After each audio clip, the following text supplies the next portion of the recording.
જામનગર જિલ્લામાં 3 નગરપાલિકાઓની સામાન્ય ચૂંટણી હતી, જે પૈકી જામજોધપુર નગરપાલિકામાં 7 વોર્ડની કુલ 28 બેઠકો હતી, જેમાં સાંજે 6 વાગ્યા સુધી 58% જેટલું મતદાન નોંધાયેલું છે. ધ્રોલ નગરપાલિકાની બેઠકની 7 વોર્ડની 24 બેઠકોની ચૂંટણી હતી.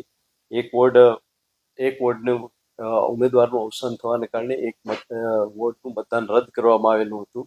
ત્યાં 68% જેટલું મતદાન નોંધાયેલું છે, જ્યારે કાલાવાડમાં 7 વોર્ડની 27 બેઠક એના ઉપર 63% જેટલું મતદાન નોંધાયેલું છે. તેમાં એક બેઠક બિનહરીફ થયેલી હોવાને કારણે સાથે સાથે 2 તાલુકા પંચાયતના પેટા ચૂંટણીનું પણ મતદાન હતું, જે પૈકી જોડિયા તાલુકાની જે પેટા ચૂંટણી છે તે બિનહરીફ થયેલી હતી અને જામવંથલી 14 જામવંથલી જામનગર ગ્રામ્ય તાલુકાની બેઠક હતી, એમાં અંદાજિત 44% જેટલું મતદાન નોંધાયેલું છે અને તમામ જગ્યાએ મતદાન શાંતિપૂર્ણ રીતે પૂર્ણ થયું છે.